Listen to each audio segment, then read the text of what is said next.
I lived in Jamaica, I had a best friend. Her name was Emily Morrison. We used to pretend that we were grown-ups.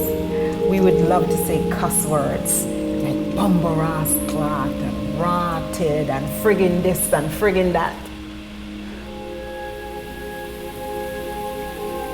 But we loved the rainy days.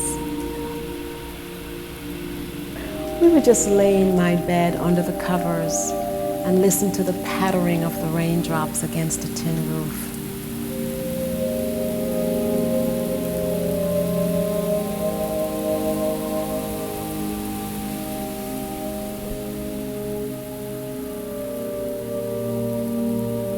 So one Saturday afternoon, Emily and I decided to take a walk to visit my Uncle Sam, who lived on the other side of town. So when it was time for us to leave, I went across the street to pick up Emily. She answered the door and told me that she couldn't go with me because her cousin was visiting and they were going to the beach.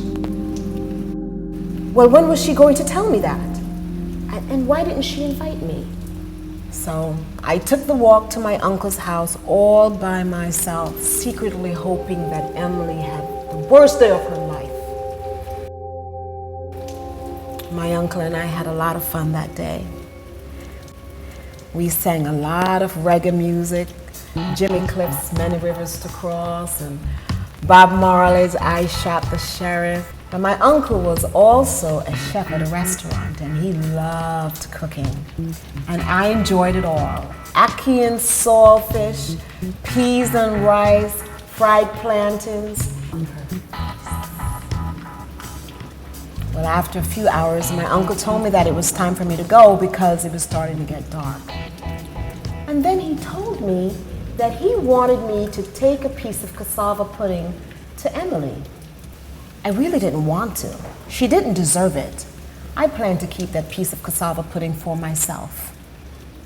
And as he was wrapping the pudding in foil paper, we heard the piercing sound of an ambulance's siren speeding by in the distance.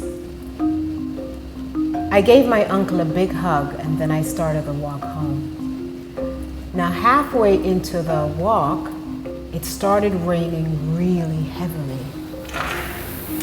And I just jumped around and splashed around in the puddles, spinning all around, getting completely drenched. I could have fun without Emily. Then all of a sudden, I saw this young girl just appear out of nowhere, and she was walking ahead of me. I started yelling out to her. I said, "Little girl, hello, little girl." But she didn't answer me. I figured maybe she couldn't hear me because of all the heavy rain, so I started running towards her. But no matter how fast I ran, I couldn't catch up to her. Then all of a sudden, she stopped. With her back towards me, she never turned around. So I slowed down and I started walking towards her. And then, when I looked down at her feet, I noticed the strangest thing I've ever seen. Her feet weren't touching the ground. She was hovering above it. This girl was gliding. Now, I'd heard a lot of stories about Duppies. That's what they were called in Jamaica. And as I stood there looking at that girl's yellow sundress, I knew that she was a Duppy. So I ran as fast as I could, and I never stopped. I never stopped until I got home.